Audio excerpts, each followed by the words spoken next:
friends. All right, music fans, welcome back. Harmless Dave here, actually talking about something different, doing it in real time for a few real people out there, just like you right there, and just like me here. So Kamala Harris received a couple of big endorsements.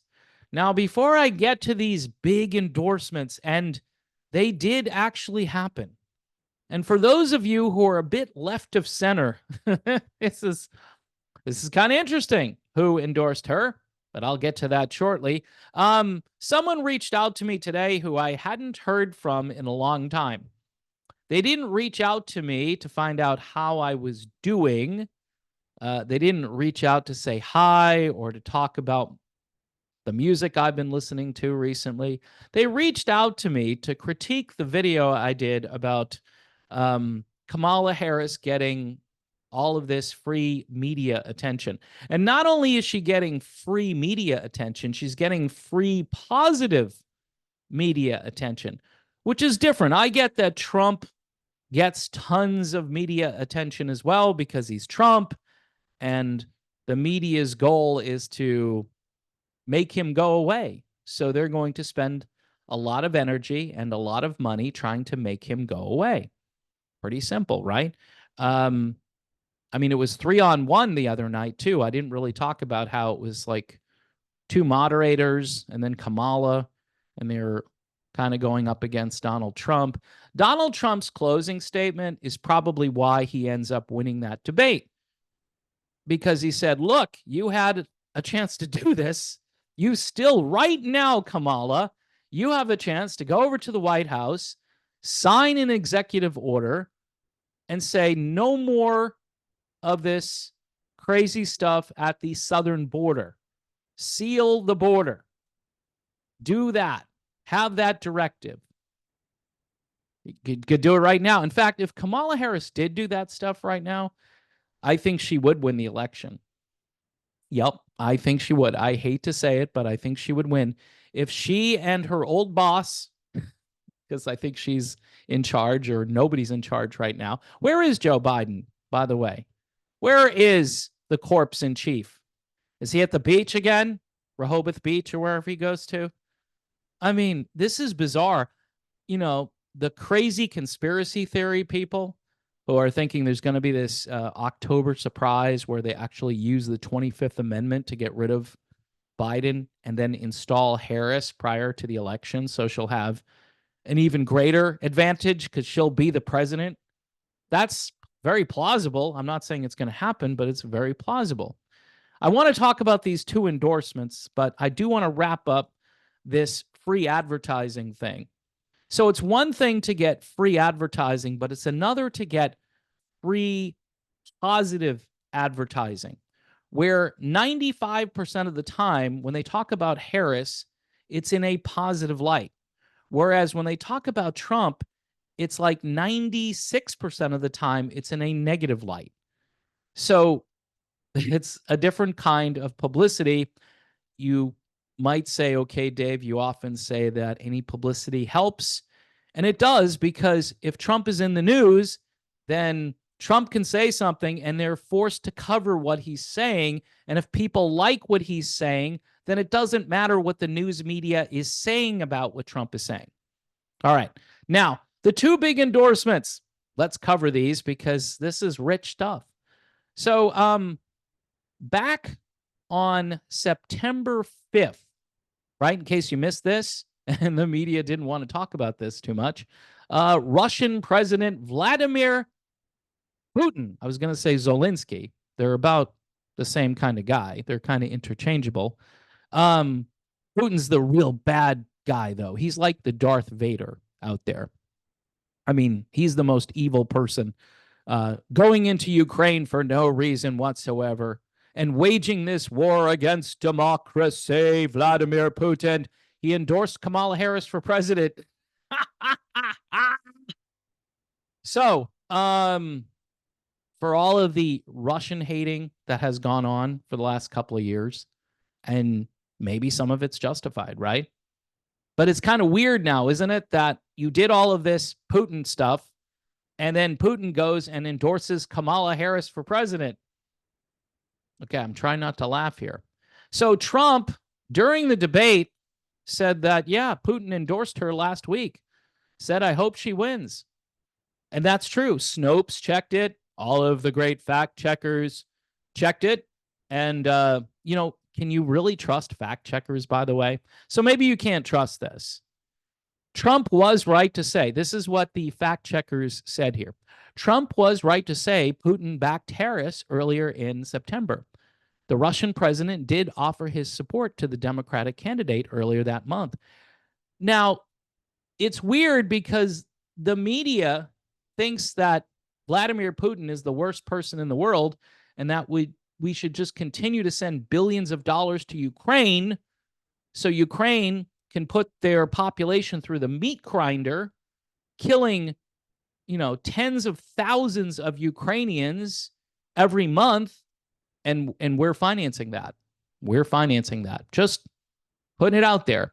And so the guy who is helping perpetuate that, well, it's Zelensky and Putin in this case, but we'll just say Putin, right? Because Putin's been the target. Stevie Nicks wrote a poem about Vladimir Putin. Go look it up. And how he's evil and how does he sleep at night? Well, he just endorsed their candidate, Kamala Harris. I find that a little bit interesting. Okay. Now, the other big endorsement, and this one might be even more shocking, right? And it's weird because back in 2004, this guy was the worst human being the liberals could think of. And maybe they were right. They might have been right back in 2004. I'm talking about Dick Cheney. Put the emphasis on the word Dick.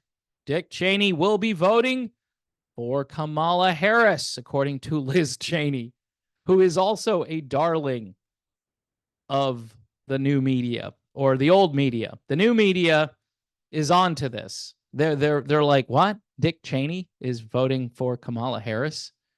I get that they don't like Trump. Why not just stay out of it? And the media, by the way, is like, see, this shows that she's reaching across party lines. Folks, I understand people have a short memory. You don't remember the way the media attacked Dick Cheney, who shot somebody in the face on the hunting expedition? Nobody remembers Dick Cheney fired. They had George Bush told jokes about it when he did the press conference thing there with the reporters. And everyone laughed.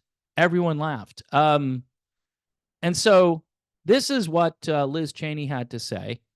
My dad believes and has said publicly that no individual in our country poses a greater threat to democracy than Donald Trump. The only problem with the whole threat to democracy thing is that Trump was the president from 2017 into early 2021, and democracy didn't go away. I know that J6 thing. I know it was worse than Pearl Harbor. I understand it was worse than 9/11. I understand it was worse than the Civil War. But democracy was pretty cool under Trump. I thought there was really no difference between the democracy under Obama or the democracy under W or even the democracy under Bill Clinton. I think it was all democracy, and there was no shadow of turning, no shading, no difference. The Donald Trump version of democracy was the same as what we've experienced up until recently, where I think democracy is possibly at stake because free speech, which has, I guess, gone under some sort of a weird metamorphosis because of what they call hate speech, which is basically anything that the state deems inappropriate. And old school liberals used to fight for free speech, but now they say that you can't have free speech in a democracy anymore because you just can't say anything you want, which I think is the whole point of free speech, that you can say anything that you want. But the stuff that they disagree with, they consider it to be mis and disinformation. So anything that the state wants to brand as mis or disinformation becomes hate speech, and then you or it has to be banned. But the point I'm trying to make here is Kamala Harris has been endorsed, and it's been verified by certifiable fact checkers.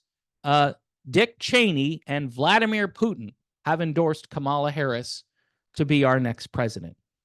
So you liberals who were around in 2004, 2006, whatever, who really branded Dick Cheney as public enemy number one, and possibly deservedly so, from my Monday morning quarterbacking position, where Dick Cheney was the warmonger in chief, and millions of people probably died because of the foreign policy of Dick Cheney and George W. Bush. And Donald Trump isn't into that foreign policy anymore. However, Kamala Harris is into that foreign policy. She is the candidate that Raytheon and Northrop Grumman and all of your great weapons makers supports. So if you support the weapons manufacturers, then yes, you should probably vote for Kamala Harris. If you support endless war, because what? She knows more than the generals do about war? No, she'll submit 100%. In fact, she may put Liz Cheney in her administration. She may give Dick Cheney an advisory role in her administration. And that way she could say, look, I've got Republicans in my administration. Republicans. See, this is why the whole two-party system right now here in the United States is a scam. This is a complete scam. If you're a Democrat, you're in a tribe. If you're a Republican, you're most likely part of a tribe. Even MAGA, which, okay, a lot of those people I agree with, but at times doesn't feel right to me. Feels a little tribal, feels a little culty. Here's, again, my bottom line. Low gas prices, low grocery prices, low interest rates, and a secure southern border. Not 5,000 people getting in each day. That's the bill they wanted to pass, would still allow up to 5,000 coming in. No, I want it shut down completely. If you want to come into this country, there is a process, and the people who have abided by that process should not be at the back of the line waiting to get in. We shouldn't be, importing thousands of Haitian refugees. And this has just got to stop. That's the number one thing. That has to stop, and prices need to come down. And we need to see a real opportunity economy where red tape is eliminated and fossil fuels aren't vilified the way they are. By the way, Vladimir Putin, he's a big advocate of drilling wherever he can. I mean, he's cornered the market on petroleum up in his region. And if you don't know how to compete with that, Russia is going to clean our clock. And so, it's kind of weird how Kamala Harris was endorsed by Vladimir Putin and by Darth Vader, Dick Cheney.